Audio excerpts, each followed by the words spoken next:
and cooperation, and also for our New South Wales Police Force for standing up the new borders in a very short period of time. And of course, with Minister Dominello here today, I also want to thank Service New South Wales, who have already issued in excess of 125,000 permits across those border communities. A real Herculean effort in just a day and a half or 2 days. And so we want to thank all of those agencies and authorities who've worked with us closely in the last 48 hours, but in particular, can I send the deepest and strongest message of gratitude to those border communities who are facing those disruptions and those difficult periods. But I'm so grateful for everybody's cooperation, and in fact Commissioner Fuller is down there today and will provide further updates from the ground obviously during the course of the day. I also wanted to say that in the last 24 hours we've had over 18,500 tests, and so thank you to everybody for coming forward. Several hundred of those have been in the Albury community. We do want people to come forward and get tested in our border communities in particular. Dr. Chant has briefed us appropriately that what we're in the process of doing is what we call mopping up potential seeding. So we know that for some time, obviously, community transmission has been high in Melbourne, and so what we are very alert to, especially given the number of people on those border communities coming back and forth, that we want to make sure that we're flushing out any potential seeding that occurred prior to that spike in cases becoming evident, to ensure that there's no trace of that level of community transmission, particularly in those border communities. Can I please stress again what I said yesterday? Please, if you are living in those border communities, don't move out of your border communities at this time unless you absolutely have to. This is for your own safety and well-being, but also for the safety and well-being of other residents across both states. And can I also stress to New South Wales residents who might have some interaction or family connections to those border communities, to keep everybody safe, please do not go to those border communities at this stage until you absolutely have to. And the reason for that, as I said, is we're trying to ensure that we capture any potential seeding that occurred during the time when those cases were transmitting through Greater Melbourne. Out of those 18,500 tests or so, all but 2 of the previously confirmed cases in Albury are overseas travellers, which is a good result in that there hasn't been any additional community transmission apart from the 2 Albury cases we talked about a few days ago. And I'll ask Dr. Chant obviously to cover that in her report. And there is also a 3rd family member who's likely to have got that, but I'll ask Dr. Chant to give that detailed report. So at this stage, there's no evidence of any additional community transmission. But again, we all have to be on high alert. If somebody asks me what our status of both sentiment and action should be today and the following few days and weeks, and I say weeks, is we should all be in a state of high alert. We should all be more conscious of the fact that there could be elements of community transmission, especially in those border communities that haven't been picked up, and that's why we need to be extremely careful no matter where we are, especially if anybody has had contact with anybody who's been in Greater Melbourne for the last few weeks. And of course, you know that if you're a returning New South Wales resident, you have to make sure that you self-isolate for that period of 14 days to be safe for yourself, your loved ones and the broader community. Can I also stress in relation to returning travellers, I was asked yesterday about what we're likely to impose. Can I state quite stridently that we will be charging overseas returning visitors before we charge New South Wales residents. So our focus is consideration of what we do with those ongoing return travellers from overseas, and New South Wales has done more than double what any other state has. We've welcomed back about between 30 and 35,000 Aussies going back to their home states. And obviously they've had considerable time to consider their options to this point in time. So the New South Wales Government is considering our position regarding that. And I won't be charging New South Wales residents ahead of charging those overseas returning travellers who've had plenty of time to get back to Australia. I'll now ask Dr. Chant to give her update, and then Minister Dominello is going to recap on the great work Service New South Wales is doing, but also highlight that we appreciate during the course of this pandemic the cost of living pressures on our communities, and it's heartening to know that in the last 3 years alone, $3 billion have been saved by our communities on cost of living measures, and Service New South Wales is continuing to increase information to people who have access to over 70 rebates, because we don't want anyone to feel unnecessary financial stress during this time.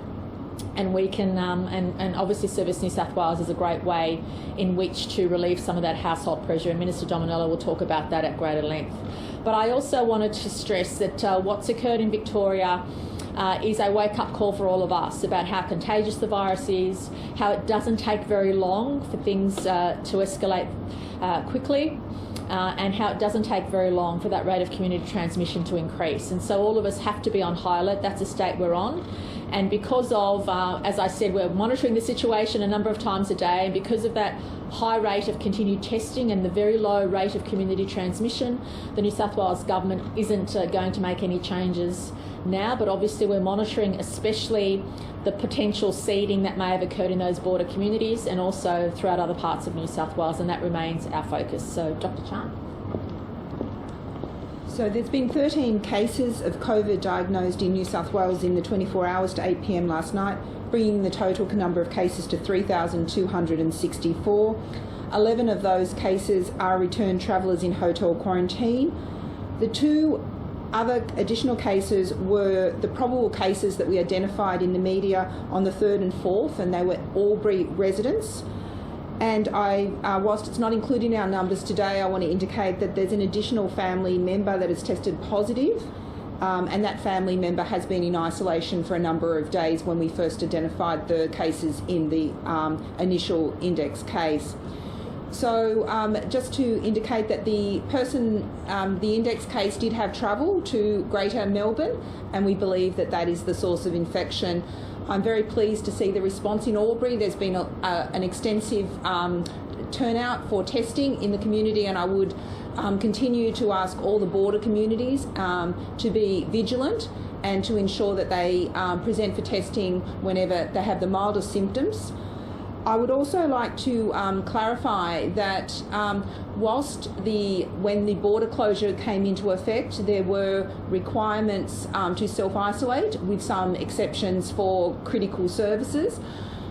Those self-isolation guidelines need to be adhered to. That is critical. And again, I would urge you to get tested if you've got even the minimum of symptoms. Prior to that border closure order, there were public health orders in place. And in essence, anyone who had returned from the Greater Melbourne area needs to self-isolate for 14 days after departing the Greater Melbourne area. And I do call upon the community to heed this public health measure. It is essential that we stop the further seeding into New South Wales of cases from Victoria. And I know that it is challenging sometimes to self-isolate, but I call upon family members and community members to support people to self-isolate, and also urge anyone who has returned from Victoria, in particular the hotspot areas, to come forward for testing with even the most minimal symptoms. This will help us to keep New South Wales residents safe.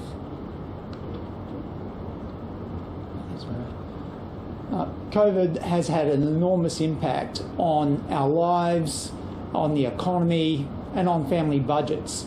And that's why it's now more important, more than ever before, for people to call Service New South Wales 137788 and make an appointment over the phone to see a cost of living officer. Cost of living has resulted in, as the Premier said, over $3 billion of savings for families in their budget, and that is important now more than ever before.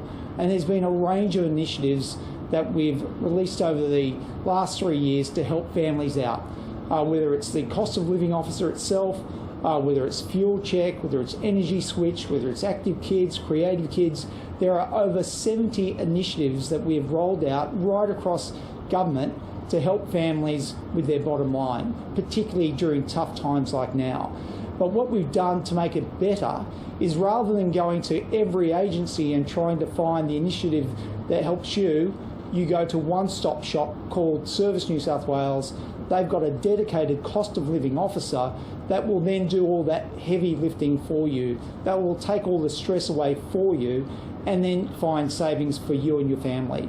The average saving so far is over $500, which is a lot of money, particularly during these difficult times. We've had almost 60,000 people go through a cost of living officer and get savings for them and their families. And just as importantly for me and the government is the experience. So far, the customer experience in relation to going through a cost of living officer is in the order of 97%. That is almost perfection. So it's not only good to get the money, it's easy to get the money for you and your family. Is there any more information about that Jetstar bundle?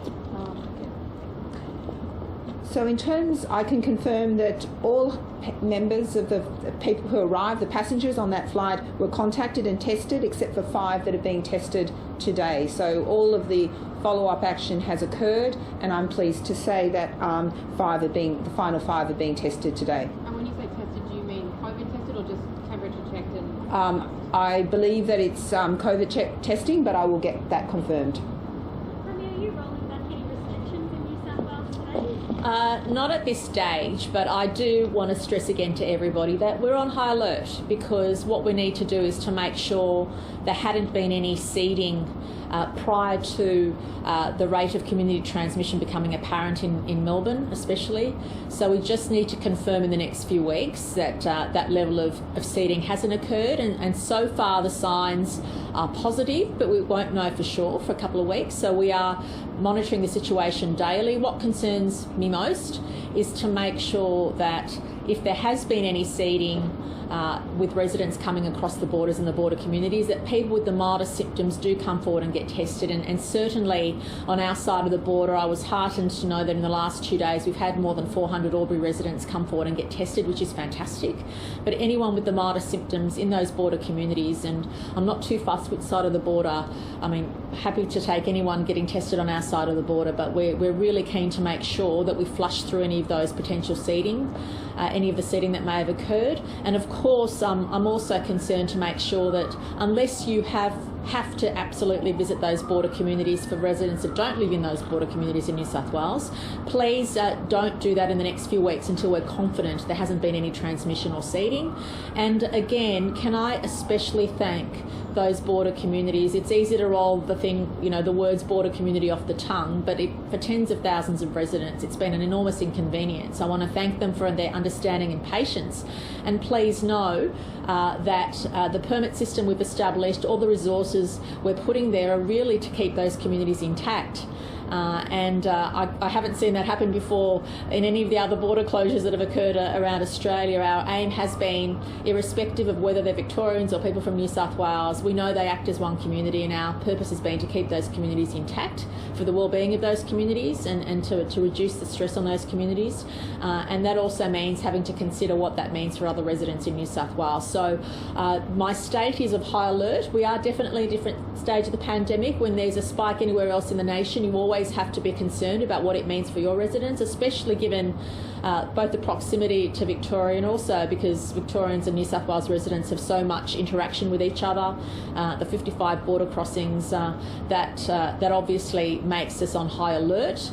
At this point in time, there is no evidence or no advice to me to suggest that we need to change anything we're doing regarding restrictions, although we are monitoring what happens in those border communities with the seeding, but also whether we do need to consider what happens north of those border communities. At this stage, even though we are keeping that option on the table, it's not something we need to progress to at this point in time. There has been seeding between yesterday and today. Yesterday you were warning about the border potentially moving, making a lot of people anxious and nervous, and also warning that you'd change the rules on gatherings. Now nothing. What's changed? Well, it's as I said yesterday, it's a daily, we are monitoring the situation daily, and I don't want anyone to feel they've been caught off guard if we do happen to need to change something in the next few days and weeks, because it's still a possibility, and I want to make that very clear.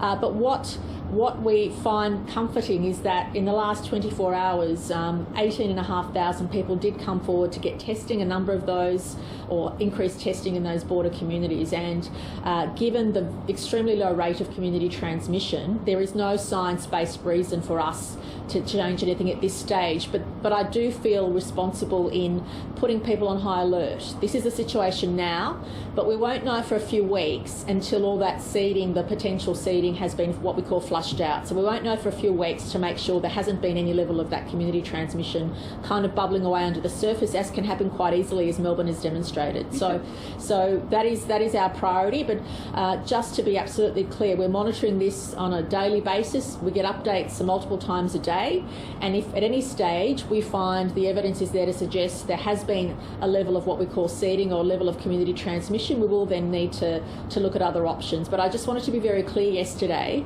that all of us are on high alert, and every resident in New South Wales should feel on high alert. You should be extra careful. You may have had some contact with someone from Melbourne and not known about it. Please make sure that when you're out and about, working or socialising, that you maintain that social distance, whether you're eating out or whether you're doing other types of activity. This is a time when all of us have to be on high alert. You may not know the person that you're socialising with may have known someone who knows someone from Melbourne, and that's pretty much all it could take to be subjected to the virus. So all we're suggesting to everybody in the strongest possible sense is be on high alert. We are, as officials, as leaders, we are on high alert, ready to make tweaks and other decisions around restrictions if we need to, but also in particular monitoring what happens in those border communities and north of those border communities. But please know our intent is to keep those border communities intact, because that's their preference, and we also have to obviously consider the health implications of that to broader New South Wales residents. Now the border is shut, what's the science, what's the data telling you about when we will know roughly if this thing is a couple of weeks? It will take at least a couple of weeks. So even though the testing to date in the last few days has been very positive for us in New South Wales, and I want to thank our health officials who not only are doing an outstanding job for all of us in New South Wales, but Dr. Chant's team is also strongly supporting Victoria. And I want to echo the words of the Prime Minister yesterday. We are all in this together, and my heart goes out to all those people living in and around Melbourne who are subjected to 6 weeks of lockdown. All of us know what that feels like. All of us know how stressful that is. And I want to support the efforts of the Victorian Government as much as we can. And I want to thank our New South Wales health officials who are helping the government down there with contact tracing. Our pathologists are actually doing thousands of tests on their behalf every day. And any support we can give them during this time will be given. But also Dr. Chant and her colleague down there are also discussing things that we might do to further support our border communities. And those discussions will continue. Can you give people clarification, Premier? Can you give people clarification and certainty about what restrictions will come back if there has been seeding and or if people are doing the wrong thing and spreading the virus? What's first on the agenda? Well, what's really important is for us to watch the science, and I'm not going to speculate on what that could be, apart from saying that we've been very clear on the type of activity that we know is high transmission. We know that indoor spaces allow the virus to be more contagious than outdoor spaces. We know what the high-risk activities are. So all I'm saying to everybody is please be on high alert. What we're doing is taking the science, taking the evidence and the health advice on a daily basis, and if we need to move on anything, we will. At this stage, there is no evidence to suggest we need to, but we won't know for a few weeks whether there has been any seeding, or as we call community transmission, which is perhaps a better way to describe it. We won't know if there's been community transmission bubbling away under the surface that we don't know about for certain until another few weeks, which is why our state has to be on high alert. We have to be high alert in the activities that we're undertaking, to making sure we're being fussy about how we interact with others and how others interact with us, and especially border communities. Please do not go outside your your border community unless you absolutely have to. And similarly, if you're a resident of New South Wales and you've got family or business activity down there, please don't go down there unless it's absolutely essential, because we won't know for a few weeks, we won't be confirmed for a few weeks that there hasn't been that level of community transmission that would cause us any concern. But because the health officials have been extremely proactive and fast in tracking down any cases and their contacts, I'm confident that the number of cases we've identified so far have been contained, but we're not confident yet that there hasn't been any seeding which might bubble up in the next couple of weeks. By high-risk activities, you mean wedding? I'm not going to specify what action the government might take because that would only cause unnecessary concern. But I do want everybody to feel on high alert, because if we do get results, if the data starts changing and we need to act quickly, I want people to know that for the next 2 to 3 weeks in particular, all of us have to be on high alert. And I want to be very clear about that. But at this stage, there's no evidence to suggest we need to go further, we need to change anything we're doing, apart from making sure we come forward and get tested with the mildest of symptoms, especially those border communities. And as Dr. Chant and I said yesterday, especially if you're in a community that's welcomed tourists from Melbourne or from Victoria in the last little while. So everybody in the state has to be on high alert, and especially those in and around those border communities. I guess you wouldn't want to give ground to the Mexicans as such, but wouldn't it be in the interest of the people living in those towns to reduce the congestion on the crossings to actually make that adjustment for them?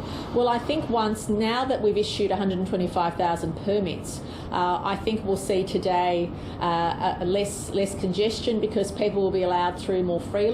But the Commissioner's on the ground today thanking all the local policemen and women who've been managing that situation for us, but also thanking the local community. And if he has any feedback to the contrary, we'll obviously take that on board. But the Commissioner himself is down there to oversee operations, and I'm deeply grateful to him and the force for doing things the way they have. And one really important learning for us and for me personally has been the involvement of all of government in dealing with this pandemic and making sure, because you can go through phases of this pandemic not knowing what might come up next, but when you have a whole of government approach, it's been fantastic, because then the health officials can focus on what they need to do, and we've got our police and other frontline emergency services personnel helping us manage all those cross-border and operational issues which keep the community safe as well.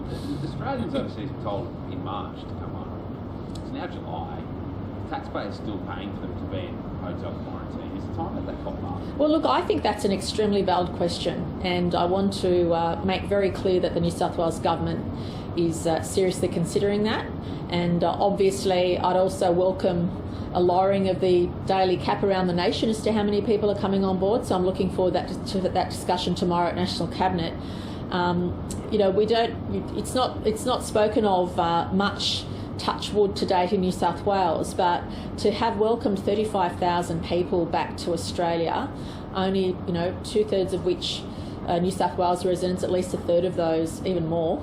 On some days it's more than that, are residents of other states. I'm incredibly proud of the work we've done in that regard, but it does take up a lot of resources, it's high risk, and for that reason I would welcome the Australian government reducing the daily cap around the nation, and certainly that would mean that we could put resources elsewhere. Is that more important as well because we've got police on the border and we've got all of that, exactly. During a pandemic, you have to be prepared for the unexpected, and that's why New South Wales, we've got that. Whether it's our hospital system, we now have nearly quadrupled our capacity for intensive care. Touch wood, we've not needed it, but we've quadrupled our need there. We've made sure we've acquired PPE from different parts of the world. I actually engaged with not just government but non-government, private sector business leaders to help New South Wales acquire that. So we've got our stockpile of everything we might need, and we need to foresee every different consequence. But a pandemic is very unpredictable. A pandemic has very different phases. We are in a different phase now, a phase of high alert in New South Wales. But having said that, we are always trying to think ahead about what planning we can do to be able to tackle any different phase of the pandemic that arises. But we also need to be conscious of the fact that if there are any opportunities for us to reduce the stress on any of our services or any of the things we're doing, well, that's always a positive. Just on making return to travel and pay, it's a valid question, but you can answer that question. When's it going to happen?